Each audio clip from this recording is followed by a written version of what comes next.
அஸ்ஸலாமு அலைக்கும் வரஹ்மத்துல்லாஹி வபரகாத்துஹு. கண்ணியத்திற்குரிய எல்லாம் வல்ல அல்லாஹ்வின் நல்லடியார்களே, இன்னைக்கு ஜும்மாவில் ஒரு சில விஷயங்களை நான் நினைவூட்டுறதுக்கு விரும்புகிறேன். அது என்ன அப்படின்னா, ஏறக்குறைய நம்ம ரமலான் மாதத்தை நெருங்கிட்டு இருக்கோம். இன்ஷா அல்லாஹ் வரக்கூடிய ரமலான் மார்ச் ஏப்ரல் அந்த சமயத்தில் வரும். ஆனால் நம்ம சமூகத்தில் பெரும்பான்மையான மக்கள் ரமலான் மாதத்தினுடைய சிறப்பையே அறியாமல் இருக்கிறத நம்ம பார்க்குறோம். ஒரு மனிதர் ரமலான் மாதத்தை வீணடிப்பது என்பது, இந்த உலக வாழ்க்கையில் ஒரு உதாரணத்துக்கு சொல்கிறேன் ஒன்று. ஒரு லோன் வேணாம், இன்றைக்கி லோன் வாங்கினா காசு நம்ம திருப்பி கட்டணும். வட்டிக்கு லோன் வாங்கினா எக்ஸ்ட்ரா திருப்பி கட்டணும். நகையை வச்சா அதிலிருந்து நமக்கு காசு பல வகையில் போகும். ஆனால் அந்த லோனில் நம்மளை அடுத்தடுத்த வாழ்க்கையை ஓட்டுறதுக்கு பெறட்டுறதுக்காக நமக்கு காசு போனாலும் பரவாயில்ல, நம்ம எச்சா கட்டினாலும் பரவாயில்ல, இப்போ நமக்கு அந்த காசு தேவை அப்படின்னு அப்ளை பண்ணுறது, அலையிறது, போகிறது வர்றது, அந்த மாதிரிலாம் நம்ம இருக்கோம்ல. ஒரு ஜாக்பாட் பரிசுன்னு வச்சுக்கலாம். ஒன்று அப்ளை பண்ணு, ஒரு மாதம் கையெழுத்து போட்டு போகணும். போட்டு போனீங்கன்னா 1 கோடி ரூபா அப்படின்னா எல்லோரும் செய்வோம்ல. அல்லது வேறு ஏதாவது ஒரு விஷயம், 1 கோடி ரூபாய்க்கு அந்த பெருமானம் உள்ள அளவு கூட ரமலான் மாதத்தில் நம்ம ஒப்பிட்டால் ரொம்ப கம்மி தான். ரமலான் மாதத்தில் நம்ம அள்ளக்கூடிய நன்மைகள்ங்கிறது வார்த்தைகளால் வர்ணிக்க முடியாதது. அந்த மாதத்தில் நமக்கு கிடைக்கக்கூடிய பாவ மன்னிப்புங்கிறது அளவே இல்லாதது. நாம் அதில் எந்த அளவுக்கு பர்ஃபார்ம் பண்ணுறோங்கிறத வச்சு பார்த்து அல்லாஹ் என்ன பண்ணிடுவானா, அல்லாஹ்வுடைய கருணையின் காரணமாக அல்லாஹ் நாடினால் அவன் பிறந்ததுலேருந்து அப்போ வரைக்கும் செஞ்ச பாவத்தை கூட அல்லாஹ் நினச்சா மன்னிச்சிருவான். அல்லாஹ் நான்னா மன்னிப்பான். அப்பேற்பட்ட ஒரு பாக்கியம். நாம் ஹஜ்ஜு செஞ்சாதான் டைரெக்டாக அப்படி ஒரு மன்னிப்புன்னு ரசூலுல்லாஹ் சொல்கிறாங்க. யார் ஹஜ்ஜு செய்கிறாரோ அவர் அன்று பிறந்த குழந்தை போல எல்லா பாவங்களும் மன்னிக்கப்பட்டவராக மாறிவிடுவார். ஹஜ்ஜுக்கு சொர்க்கத்தை தவிர வேறு கூலி இல்லை, கண்டிப்பாக அவருக்கு சொர்க்கம் ஹஜ்ஜு செஞ்சுட்டா அப்படின்னு ரசூலுல்லாஹ் பல கட்டங்களில் சொல்லியிருக்காங்க. ஆனால் எல்லாருனாலையும் அப்படி செய்ய முடியாது. வசதி வாய்ப்பு உள்ளவங்க செய்வாங்க, நமக்கு வாய்ப்பு கிடைச்சா செய்வோம், இல்லைனா விட்டுருவோம். ரமலான் மாதத்தை சரியான முறையில் பயன்படுத்தினால் கூட அந்த நன்மையை அல்லாஹ் நாடினால், அல்லாஹ் நம் மீது கருணை வைத்தால், நாம் அந்த ரமலான் மாதத்தில் சரியாக பர்ஃபார்ம் பண்ணால் அந்த நன்மையை நம்மளால் அடைய முடியும். உதாரணத்துக்கு ஒரு செய்தியை சொல்கிறேன். ரசூலுல்லாஹ் சொல்கிறாங்க, யார் ரமலான் மாதம் ஒரு நோன்பு வைக்கிறாரோ, ஒரு நோன்புனா அந்த நோன்பு எப்படி இருக்கணும், காலையிலேருந்து அந்த ஃபஜருக்கு அப்புறம்லேருந்து மகரிப் வரைக்கும் சாப்பிடாம, தண்ணி குடிக்காமல், குடும்ப வாழ்க்கையில் ஈடுபடாமல், வீணான பேச்சு பேசாமல், நேரத்தை வீணடிக்காமல், டிவி பார்க்கக்கூடாது, தேவையில்லாத விஷயங்களில் ஈடுபடக்கூடாது, தொழுவணும், திக்ரு செய்யணும், அப்புறம் ரெஸ்ட் எடுக்கலாம். இந்த மாதிரி இப்படி அல்லாஹ்வுக்காக ஒரு நோன்பு வைக்கிறாரோ 70 வருடங்கள் அவருடைய முகத்தை நரக நெருப்பிலிருந்து அல்லாஹ் தூரமாக்குகிறான் அப்படின்னு ரசூலுல்லாஹ் சொல்கிறாங்க.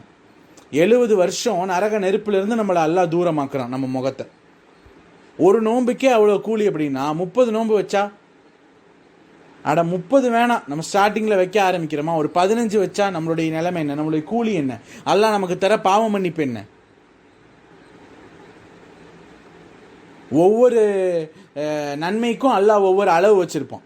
நீ தர்மம் செஞ்சினா இவ்வளோ நன்மை, ஒருத்தவங்களை பார்த்து சலாம் சொன்னினா இவ்வளோ நன்மை, அப்படி இப்படின்னு நிறைய நன்மைகள் வச்சுருப்பான். தொழுதா இவ்வளோ நன்மை, இந்த அளவு அப்படின்னு. நோன்பை பற்றி அல்லாஹ் சொல்வதாக ரசூலுல்லாஹ் சொல்கிறாங்க, நோன்புங்கிறது என்னோடது, அதுக்கு நான் கணக்கின்றி கூலி வழங்குவேன்னு அல்லாஹ் சொல்கிறதா ரசூலுல்லாஹ் சொல்கிறாங்க. அள்ளி கொடுப்பான் நோன்புக்கு, வேறு எதுக்குமே அப்படி கொடுக்க மாட்டான். வேறு எந்த ஒரு இபாதத்துக்கும் அள்ளி இஷ்டத்துக்கு வாரி இறைக்கிற மாதிரி நன்மைகளையும் பாவ மன்னிப்பையும் அல்லாஹ் மற்ற எந்த இபாதத்துக்கு தரமாட்டான், நோன்பை தவிர. ஆனால் நம்ம அலட்சியமாக இருக்கும்.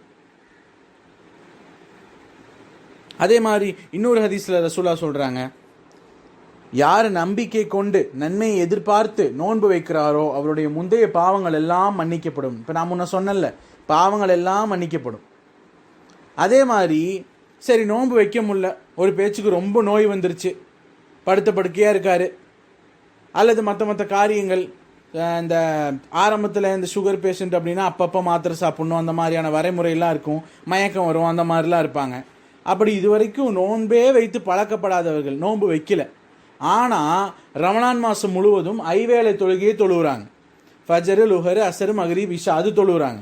10ஆவதுக்கு இரவு தொழுகை, தராவிக் தொழுகன்றாங்கல்ல, இரவு தொழுகை, அந்த இரவு தொழுகையை பங்கெடுக்கிறாங்க. 20 ரக்காயத்து இல்லை, ரசூல்லா சொல்லியிருந்தது 8 ரக்காத் தான். அந்த 8 ரக்காயத்தை அந்த ரமலான் மாதம் முழுக்க தொழுகிறாங்க. அப்படி தொழுதால் அவருடைய முந்திய பாவங்கள் அனைத்தும் மன்னிக்கப்படும், நோன்பு வைக்காமையே.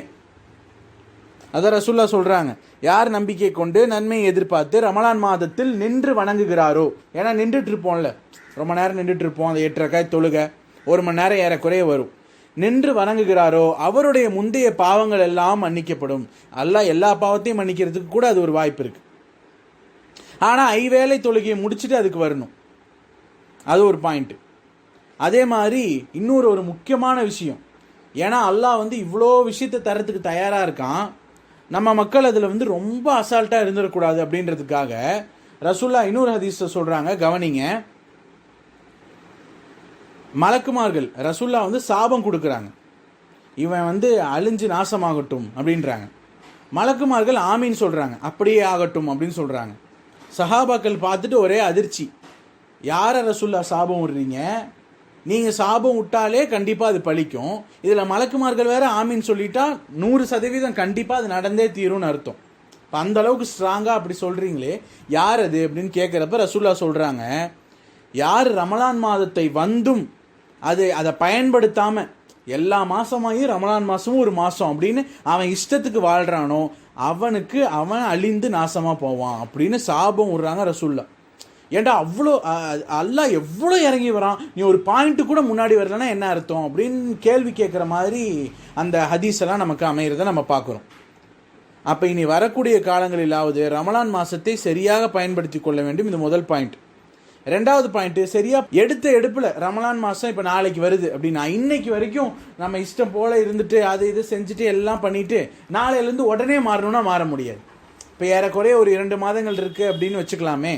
இப்போலேருந்து கொஞ்சம் கொஞ்சமாக கம்மி பண்ணாதான் ரமலான் மாதத்தில் நம்மளால் மாற முடியும். இல்லைன்னா ரமலான் வரட்டும் மாறலாம் அப்படின்னு இருக்கும். இல்லை வர பக்ரீத் வரத்துக்குள்ளே நான் மாறிடுறேன், இல்லை அடுத்த ரமலான் வரத்துக்குள்ளே, இப்படி தள்ளி போட்டு நான் அவங்க சுற்றி இருக்கவங்கள ஏமாத்தலை, அவங்களே ஏமாற்றிக்கிறாங்க, அல்லாவை ஏமாத்துறதா நினச்சி தன்னைத்தானே ஏமாற்றிக் கொள்கிறார்கள். நஷ்டம் வேறு யாருக்குமே இல்லை, யார் இப்படி தள்ளி போட்டுக்கிட்டே இருக்காங்களோ அவங்களுக்கு தான் நஷ்டம். அப்போ அந்த ஒரு முக்கியமான பாயிண்ட் இருக்குது.